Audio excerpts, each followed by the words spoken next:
Standing before you today is a successful, ambitious, somewhat outspoken, and confident woman loving her vibe. And I'm just having a blast. And today was fantastic. The energy in the room is awesome. The presenters are fantastic. I've met some of you already. And just what we're doing here is unbelievable. But it wasn't always this way. And I think some of you can relate. We heard a little bit from Shana this morning, and we've heard from Marjorie too, right? That for some of us, it's been a bit of a struggle sometimes. And Amanda Marshall said it really well. Everybody's got a story that will break your heart, don't they? I got one. And I'd like to share it with you just for a moment. So, this confident, outspoken, and successful woman was unfortunately declared a boy when she was born in 1961. And I went through the first few years of my life, about the first 15 actually, thoroughly and completely and utterly confused. What on earth was going on? I didn't get it. I really didn't get it. By the time I hit puberty, first time, because I'm delighted to be in puberty second time, but it's another story. By the time I hit it the first time, I was devastated. Totally devastated. Because now all the changes that I expected and wanted to happen didn't. Right? A whole bunch of changes that I didn't want to happen did. Not yet. I ended up on a 45-year journey of self-hatred, self-abuse, self-harm. I hated myself. I was simply not me. And it showed. It showed everywhere. In what I did, in who I met, in my relationships, whatever type they were, whether they were business relationships or whether they were personal. So that 45 years, up until a few years ago, was unbelievably difficult. And then come an epiphany. It actually came in the tragic loss of my dear sister. I lost her to cancer in 1997.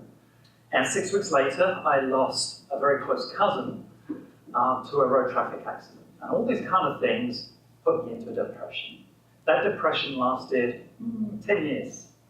And it took a lot to get out of that. Finally, in 2008, with the help of some wonderful people here in Canada, I'm a newbie, by the way. I only came to Canada in 2004, so I'm a newbie. Some wonderful people. I managed, over a course of 3 years, to transform from that place of self-hatred up into a place of self-respect and self-acceptance, and I'm almost at self-love. What does that mean to you? Oh, it's big. I'll tell you how it's big. The biggest thing that's happened to me since I've gone through that transition, and that's the one I really want to talk about, is that transition from somebody who hated themselves, somebody who was so deeply hurting inside, to somebody now who just gets up in the morning and is full of life, is about being authentic.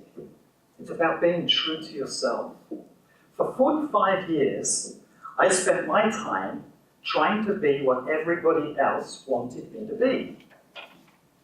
Right? So imagine that, whether it be my father, whether it be my boss, whether it be my partners, whoever it was never about who I was, it was about what they wanted me to be. And when you live in that space, you're not authentic, you're not true to yourself, and you don't shine. You're a chameleon, right? And that's hard, and it shows. So that 3-year period from 2008 to what you see today is somebody who has now come to terms with that, who recognizes that, and it's in every one of us. Don't forget, every one of us has a story to break your heart. It doesn't matter whether it's like mine, whether it's like Marjorie's, like Shana's this morning. We've all got a story of some kind. And if we truly ask ourselves, do we love ourselves? Are we full of self-respect? Do we stand tall and proud of who we are, regardless of who that is? Or do we walk in the shadow of somebody else's identity? And I think as entrepreneurs, as small business people, our success can only come from the inside. It comes from the heart. And I'm in a position now where I'm delighted to be loving my vibe.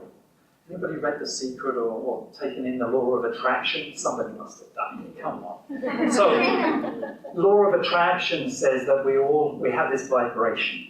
And if we all vibe at a nice high level, we attract more nice people.